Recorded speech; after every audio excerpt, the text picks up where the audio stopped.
안녕하세요. 반갑습니다. 이재진의 상한가 랠리입니다. 오늘 상한가 랠리에서 준비한 주제는 폭락하자마자 외국인이 바닥에서 쓸어 담은 로봇 주식 딱 한 개, 어떤 기업인지 오늘 준비해 봤습니다. 최근 들어서 외국인들의 이탈이 계속되고 있는 와중에도 조정받을 때 이 기업만은 외국인들이 쭉 매수를 해줬습니다. 어떤 기업이 강력한 외국인 매집과 함께 성장했는지 그 이야기 자세하게 시작해 보도록 할 테니 오늘의 영상도 끝까지 집중해서 시청해 주시면 좋을 것 같습니다. 그리고 추가적으로 우리 투자자 여러분들께 선물을 하나 더 드리고 있죠. 바로 AI 반도체 두 배 급등 자료집인데요. 유리판 액침램과 소캠 그리고 EUV까지 차세대 AI 반도체 관련된 기업들 싹 다 모아놨습니다. 눌림 목자리에서 잡아보면 이런 기업들 위주로 큰 상승이 나올 가능성이 매우 높으니 무료로 우리 9만 명의 구독자분들께 드리고 있습니다. 아직까지 구독 버튼 안 누르신 분들은 구독 버튼 누르고 영상 마지막에 무료로 받아갈 수 있는 방법 소개시켜 드리고 있으니까요. 영상 끝까지 시청해 주시면 좋을 것 같습니다. 자, 간단하게 여기까지 마치도록 하겠고 본격적인 오늘의 외국인이 저점에서 쓸어 담은 로봇 주식 어떤 기업인지 시작해 보도록 하겠습니다. 일단 우선 여러분들께 먼저 말씀드리면 삼성전자가 최근에 반도체 자동화에 올인을 하고 있는 모습입니다. 자동화를 위해서는 당연히 로봇을 좀 사용해야겠죠. 삼성전자 10년 내 반도체 패키징 100% 자동화. 그 이외에도 다양한 반도체 공정들을 자동화하기 위한 작업이 이미 적극적으로 시작이 되고 있습니다. 심지어는 최근에 SK하이닉스에 비해서 수율이 좀 떨어지게 되면서 생산 공정을 조금 더 효율적으로 바꾸고자 적극적으로 외부 기업하고도 협업을 통해서 이 반도체 생산을 준비하고 있습니다. 특히나 이 반도체 공정 기술 자체는 이 팔란티어라는 기업을 통해서 좀 넘어갈 수 있잖아요. 사실 미국 기업이니까. 다른 미국한테 흘러 들어갈 수 있음에도 불구하고 그걸 감안하고 서라도 빠르게 기술력을 확보하는 게 중요하다고 판단해서 미국의 핵심 기업하고 함께 협업을 하려는 모습이 나와주고 있습니다. 팔란티어의 AI 기술을 활용해서 반도체 품질과 공정 생산성을 높이려는 움직임입니다. 로봇 자동화 기술이 활용이 되겠죠.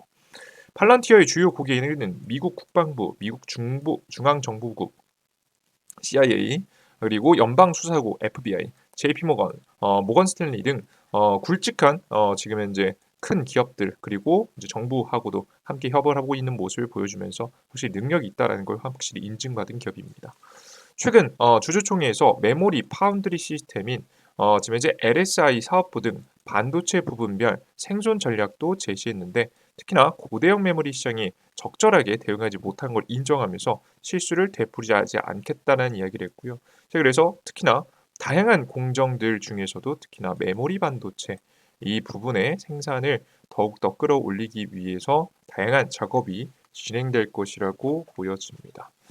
특히나 최근 미국의 관세 압박으로 인해서 미국 본토 안에서도 반도체를 생산해야 되는데요. 미국은 인력이 굉장히 많이 부족하죠. 그래서 인력 문제를 해결하면서도 이제 인력 비용 자체를 줄일 수 있는 공장 자동화 기술에 삼성자는 진심으로 좀 나서고 있는 모습입니다. 최근에는 작년부터도 작년 이제 하반기 제조 무인화 실현을 위해서 제조 로봇팀도 신설했어요. 특히나 이제 레인보우 로보틱스라는 기업을 좀 인수하기도 했었죠. 그렇게 되면서 자연스럽게 자동화시키려는 노력들이 많이 현재 진행될 예정이다라고 보시면 좋을 것 같습니다. 이해되셨죠?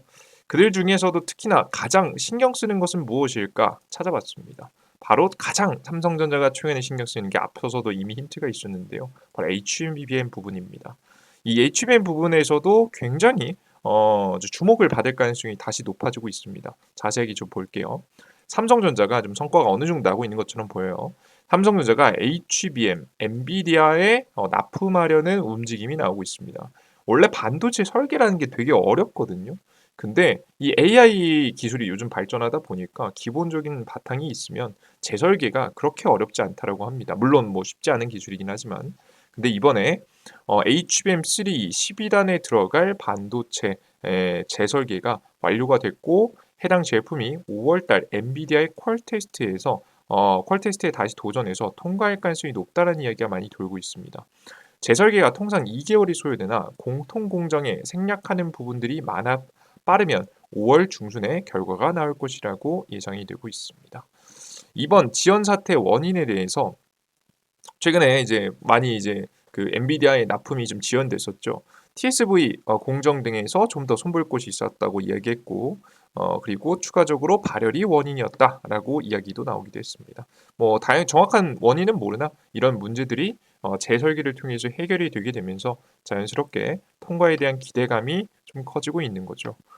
고대형 메모리 시장을 주도권을 찾기 위해서 열심히 특히나 이제 총력전을 좀 다하고 있는데요. SK하이닉스보다 뛰어날 가능성이 높아 보이는 것들이 몇 가지 발견되었습니다. 자세히 한번 볼게요. 진짜 엔비디아가 삼성 반도체를 쓸 만한 이유들이 하나씩 나옵니다. 보시면 고대형 메모리 시장을 주도권을 찾기 위해서 총력을 기울이고 있는 삼성전자가 주요 거래선으로부터 써멀 열 관리 기술에서 높은 평가를 받았습니다. 최근에 엔비디아가 또다시 이 발열 문제로 논란이 되고 있는 가운데 굉장히 중요한 이슈죠. 삼성전자는 특성에 영향을 미치는 조인트, 패키지와 기판을 연결하는 접합부 두께를 최소화하고 메탈의 비중을 최적화하는 방향으로 경쟁력을 높였다고 설명했습니다. 오타가 좀 있네요. HBM은 여러 개의 HDRAM을 수직적으로 적층한 고용량 메모리로 층수가 증가할수록 발열이 심해져서 디바이스가 문제를 일으키게 됩니다. 차세대 HBM 맞춤형 설계로 전환하면서 로직 공정을 활용한 베이스 디바이스도 적용될 예정이다라고 이야기가 나오면서 발열에 좀 강력한 모습이죠. 디램이 로직 반도체에 발생하는 열을 직접 받게 되는 구조로 더욱더 정교한 열 관리가 필요하다라는 이야기입니다. 너무 뻔한 얘기인데요. 근데 이렇게 보니 사실 이해가 안 되죠. 저게 뭘 바꾼다는 거냐? 먼저 첫 번째 보시면 열 특성에 영향을 미치는 조인트, 접합부 두께를 굉장히 최소화한다고 여기 나와 있잖아요. 이 정확히 어떤 부분이냐면 여기입니다. 보시면은 HBM이 있고 쭉 내려가서 메인 기판하고 연결되는 인터포저고 이 메인 기판에 연결되는 아마 요 연결 부위일 가능성이 높아요. 아마 요 연결 부위일 수도 있긴 한데요. 요 부위를 최대한 얇게 만드는 겁니다. 얇게 만들면 뭘 할 수 있느냐라고 하면 물리적으로 애초에 이제 요즘에 가장 문제가 되고 있는 발열이 어디서 생기냐면 이 연결 접합 부위에서 굉장히 많은 양의 데이터가 전기 신호가 왔다 갔다 할 때 생기거든요. 특히나 뭐 구리선을 사용한다라고 하면 구리선에도 저항이 있지 않습니까? 보통 그래서 전기 신호는 소실되는 것들이 굉장히 많습니다. 그래서 요즘에 다 뭐로 바꾸고 있어요? 발열에 대한 문제도 그렇고 소실에 대한 문제도 있어서 이런 전기 신호가 아니라 빛의 신호를 통해서 이 데이터를 전송하는 걸로 꽤나 많이 바뀌고 있죠. 아무튼 여기서 중요한 것은 뭐냐면 물리적으로 얇아지면 얇아질수록 이 구간이 굉장히 얇아지면 얇아질수록 뭐가 가능하냐? 물리적으로 작아지면 자연스럽게 저항이 생기는 구간도 짧아집니다. 저항이 생기면서 보통 지금 현재 열이 발생하는 거거든요. 열이 소실되면서 그런 부분들이 좀 작아지게 되다 보니까 굉장히 유리해지고 있다라고 보시면 되겠습니다. 이게 이런 행동을 삼성전자가 옛날에 왜 했었냐면 이게 HBM에 들어가는 이 반도체들이잖아요. 이게 하나씩 반도체들인데 이거 반도체 설계 어떻게든 안 바꾸고 밑에서 어떻게 다른 공정을 통해서 열을 줄여보려고 하다 보니까 이런 것들이 이제 발전한 거예요. 뭔 소리인지 이해되셨죠, 그죠? 이뿐만이 아닙니다. 이것 말고도 또 지금 현재 삼성전자가 SK하이닉스에 비해서 앞서갈 것으로 예상되는 게 또 있는데요. 바로 4나노를 적용해서 로직 다이를 생산하는 겁니다. 경쟁사인 SK하이닉스하고 TSMC 뭐 이들이 합작해서 만드는 반도체는 5나노로 만들어요. 일단 나노가 더 작게 작용된다라는 거. 5나노보다 4나노가 더 좋은 겁니다. 이제 플러스입니다. 다음 버전이에요. 보통 반도체를 더 미세한 공정을 통해서 만든다는 이야기는 일단 전기 효율이 좋아지고요. 자연스럽게 열도 덜 발생합니다. 너무 당연한 일이에요. 그죠? 그래서 안정보다는 도전을 좀 택했고 SK하이닉스가 꽉 잡고 있는 HBM 시장의 판을 흔들기 위해서 역시나 승부수를 던졌습니다. 여기서는 되게 엄청나게 이제 설명하고 있는데 엄청난 기술은 맞아요. 근데 결국에는 이 기술도 뭐 한 거냐면 보신 바와 같이 결국에는 HBM에서 해결해야 될 문제를 다른 데에서 찾다 보니까 지금 이제 이런 것들을 좀 줄이면 어떨까에 대한 아이디어가 나왔고 실제 진행이 된 거죠. 이제 로직 다이가 뭐냐면 HBM의 바로 아래에 있는 겁니다. 이제 로직 다이예요. 이게 로직 다이가 메인 기판하고 연결된 인터포즈하고 메인 기판하고 연결되는 연결고리를 하는 역할인데요. 이게 굉장히 중요하다고 합니다. 여기에서 발열이 핵심이라고 좀 이야기를 하기도 합니다. 또 삼성전자의 4나노 결단은 HBM의 두뇌를 결정하는 로직 다이의 성능을 끌어올려서 경쟁사를 압도하는 HBM을 만들기 위한 것입니다. 이건 HBM4에 적용될지 아니면 3, 2부터 적용될지 뭐 정확히 나온 건 없지만 아직까지는 한 4의 가능성이 높다고 이야기는 나오고 있어요. 근데 확실한 건 SK 하이닉스에 비해서 확실히 다시 좀 뭐 하나라도 더 가지고 있는 모습들, 발열을 잡기 위한 기술력을 가지고 있다는 것을 확인할 수 있습니다. 그래서 삼성전자가 그래서 과거부터도 삽질을 한 것 같지만 이런 것들이 지금 현재 결국 모이면서 결국 발열에 있어서 SK하이닉스보다 이론적으로 조금 더 유리해질 수 있을 만한 구간에 들어가지 않았나라는 예상이 듭니다. 애초에 HBM 설계를 다 재설계를 안 하려고 노력하다가 이렇게 된 거죠. 근데 HBM 설계도 D램 설계도 다시 했죠, 그죠? 다시 했고 심지어 로직 다이도 할 수 있고 추가적으로 이 구간도 굉장히 얇게 만들면서 발열을 잡는데 최적화되고 있는 삼성전자의 모습을 보실 수가 있습니다. 그래서 엔비디아한테는 이 소식이 저는 굉장히 긍정적인 소식이라고 보여지거든요. 왜 그런 거냐면 최근에 엔비디아가 다음으로 출시할 것으로 예상되는 2025년도 이번 연도 하반기 출시 예정한 7월부터 한 12월 사이 출시 예정인 블랙엘 울트라라는 게 있거든요. 이게 기술적 문제로 올해 양산을 못한다는 이야기가 있습니다. 무슨 기술적 문제냐라고 하면 가장 가능성이 높은 건 역시나 발열 문제죠. 과거부터 이 블랙웰 버전부터도 블랙웰이 있고 블랙웰 울트라가 따로 있습니다. 지금 블랙웰부터도 애초에 설계 자체가 잘못됐다라고 하면서 발열 문제가 굉장히 많이 거론됐었습니다. 그리고 나서 어찌저찌 뭐 다음 버전 넘어가는가 루빈으로 넘어가는가 했더니 한 울트라를 건너뛰고 루빈이 더 다음 버전이거든요. 근데 루빈 버전으로 넘어가는가 했더니 루빈으로 안 가고 바로 울트라를 내놓겠다라고 최근 GTC에서 발표했었거든요. 근데 역시나 문제가 있어 보입니다. 최근에도 이전 세대 블랙웰, 지금 현재 블랙웰 GB200의 출시 역시 기술 문제로 3차례나 지연되는데 차기 블랙웰 울트라마저 출시 연기 가능성이 나오기 시작한 것으로 보여집니다. 그래서 어떤 변화가 좀 있어야 될 것 같은데요.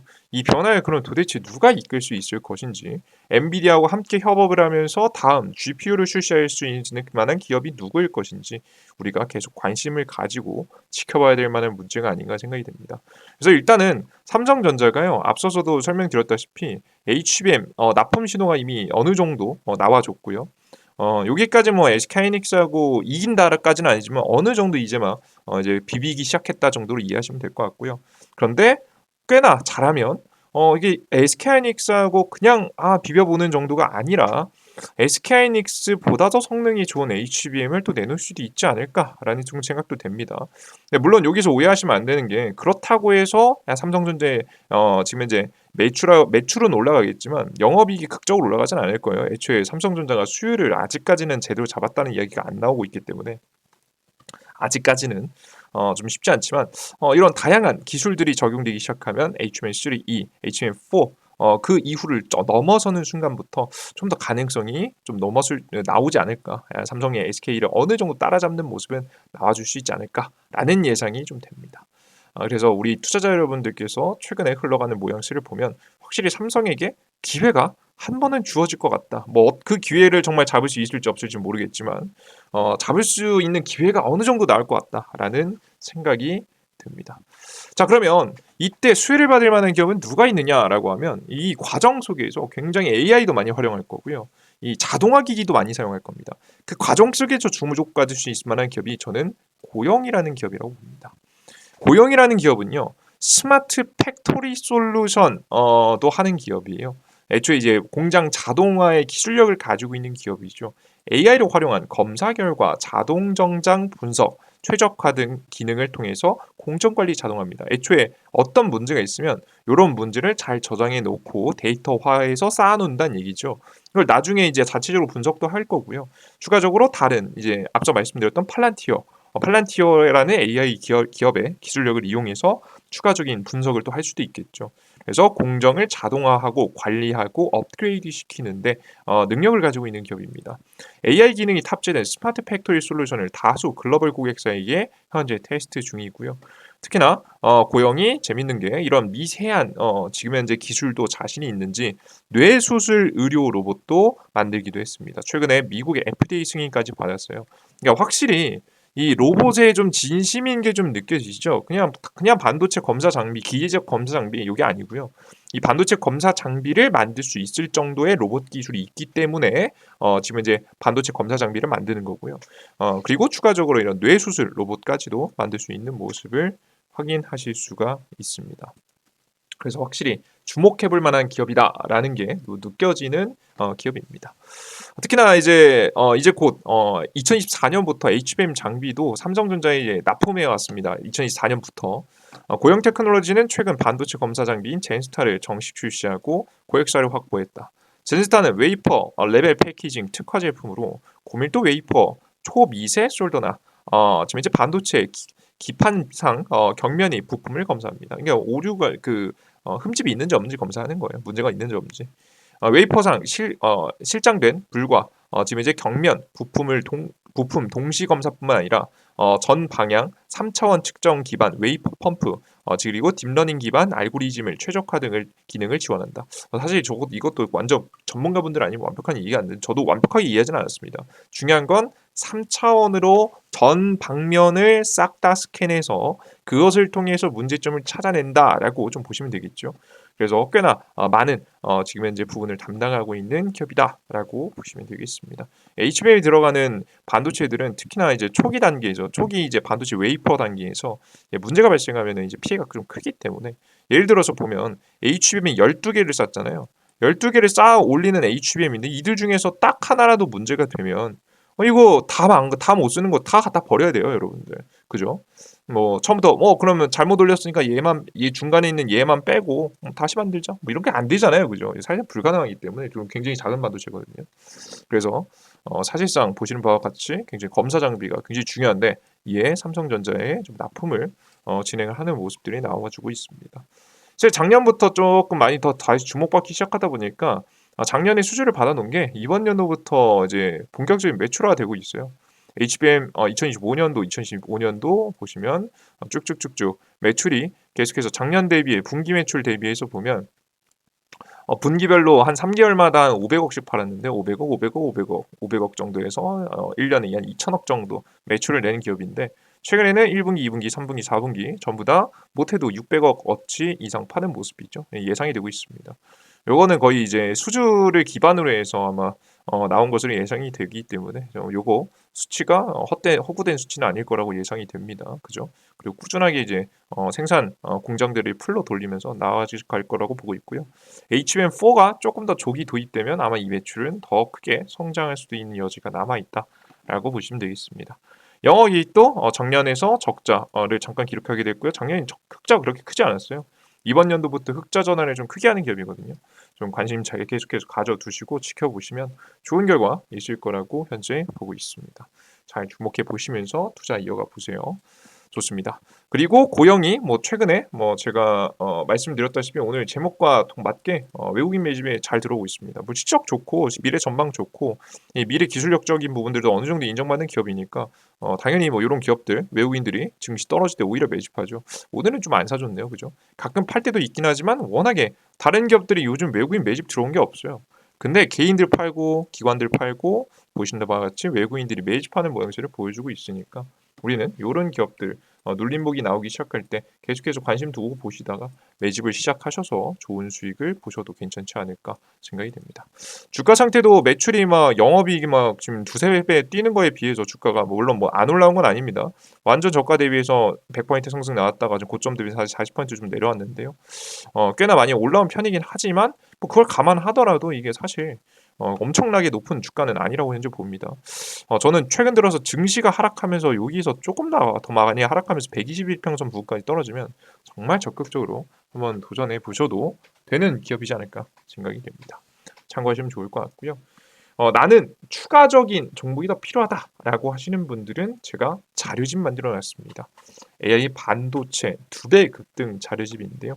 해당 자료집 같은 경우에는 100포인트 무료로 우리 구독자분들께 드리고 있습니다. 앞서 설명해 드렸던 대로 어디서 받아갈 수 있냐? 구독 버튼 누르시고요. 이재진의 상한가리라는 100% 무료 어플리케이션에서 받아가실 수가 있습니다. 해당 어플리케이션은 말 그대로 100포인트 무료고요. 해당 어플리케이션은 심지어는 핸드폰 번호 없이도 이용할 수 있게 만들어 놨습니다. 지금 어플리케이션은 구글 플레이 스토어, 삼성 구글 플레이 스토어, 아이폰 앱 스토어를 통해서 얻어가실 수 있고요. 뭐 핸드폰 번호 이거 알만하신 분들은 아실 거예요. 쓸데없이 뭐 문자 보내세요, 뭐 번호 적으세요 했다가 뭐 스팸 문자, 스팸 전화 많이 받은 적 있죠. 뭐 주식 투자하시는 분들 특히나 많이 보셨을 겁니다. 연전에 얼마나 깔끔하게 운영하는지 아시겠죠. 해당 어플리케이션에서는 크게 세 가지, 네 가지 정도를 드리고 있는데요. 첫 번째는 지금 이제 무료 자료집, 2배 급등 자료집, 후보 종목 정리해 놓은 자료집, 무료 1일 급등 추천주, 그리고 매일 아침 시황, 그리고 테마주 정리 자료 등 다양한 정보를 100% 무료로 나눠드리고 있습니다. 어플리케이션은 이재진이라고 구글 플레이 스토어에 직접 검색하시면 나옵니다. 검색창에 이재진 검색하시면 어플리케이션 나오고요. 설치 버튼 누르시고 들어오시면 됩니다. 아이폰도 동일합니다. 들어오시면 어떤 화면이 나오냐? 이런 화면이 나옵니다. 상한가릴리 메인 화면인데요. 급등천주 시황, 포착 자료 등 100포인트 모든 정보를 무료로 받아갈 수 있게 만들어 놨고요. 급등천주 클릭해 보시면은 매일 추천주 드리고 있고, 시황 승률 같은 경우는 승률 시장 따라 왔다 갔다 하지만 80% 정도 승률 보시면 되고요. 공직을 세 번째 보시면 대장주 총정리 자료집이 있습니다. 맨 아래 액침 냉각 유리기판 자료집 보시고요. 장전 시황에서는 장시작 전에 해외 증시 분위기부터 시작해서 오늘 주요 뉴스와 관련된 종목들도 쭉 정리해드리고 있습니다. 오늘 정치 테마주가 같죠? 그게 급등 포착 자료에서는 장이 끝나고 가장 강력하게 상승했었던 테마 이슈, 오늘은 정치 맥주 관련 종목 움직이는 걸 확인할 수 있었습니다. 이런 종목들 전부 다 싹 다 시장에 대한 이야기 정리해서 무료로 나눠드리고 있으니까요. 걱정 마시고 100% 무료로 꼭 받아가시면 좋을 것 같습니다. 좋습니다. 자, 오늘 영상은 여기서 마무리해 보도록 하겠고요. 모두 고생 많으셨고요. 다음 영상에 보다 더 유익한 내용과 함께 또 찾아뵐 예정이니 다음 영상도 시청해 주시면 좋을 것 같습니다. 모두 공부하시냐고 고생 많으셨고요. 여러분들의 수익을 항상 가장 먼저 기원하도록 하겠습니다. 여러분들 모두 고생 많으셨습니다. 감사합니다. 땡큐.